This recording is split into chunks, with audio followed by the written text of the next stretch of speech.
Level 2 dari game kapitalisme ini kita udah naik ke tangga yang kedua, yaitu pekerja terampil. Ini masih nuker waktunya untuk skill, tapi pekerjaan yang dikeluarkan, ya value yang dikeluarkan ke dunia itu lebih terampil.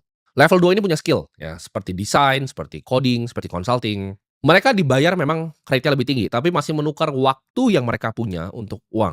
Contoh apa aja sih ini? Ya, freelancer tuh masih masuk. Ya walaupun lu kerja untuk diri lu sendiri, freelance ya kan, lu konsultan, ya lu desainer, itu masih masuk.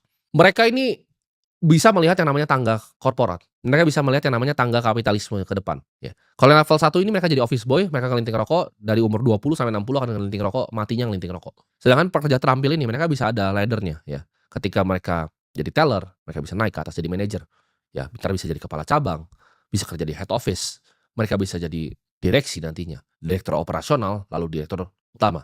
Ini mereka bisa lihat tangganya, ya. Ketika consulting lagi masih intern, ya kan, awal-awal mulai, lalu bisa naik nanti jadi senior partner, jadi general partner. Ini mereka ada tangganya untuk naik. Dan ini beragam, ada yang income dari 10 juta per bulan, pekerja terampil tuh ada yang juga sampai ratusan juta per bulan, sampai miliaran per bulan. Pendapatan memang lebih tinggi, tapi ya pekerja terampil ini jam kerjanya lebih banyak. Mereka itu masih bergantung penuh ke kliennya atau para pemberi kerja. Nah ini saran gua untuk para pekerja terampil, kalau kalian mau jadi pekerja terampil, itu carilah memang yang paling besar dibayarnya sama market, yang paling dihargai sama market, dikasih value paling tinggi sama dunia ini. Gue selalu advokat kalau gue punya teman nanya, "Oke, saya mau jadi pekerja terampil apa?" Gue akan kasih langsung 2 industri, satu adalah finansial ya, finance, yang kedua adalah engineer. Ya, ini bisa teknologi, bisa mekatronika, bisa robotik, engineer, ya.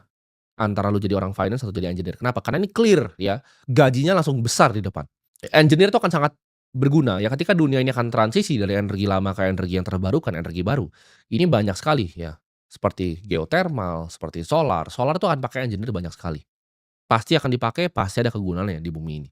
Sedangkan finance kalau lu bisa masuk ke dalam namanya high finance itu besar sekali uangnya.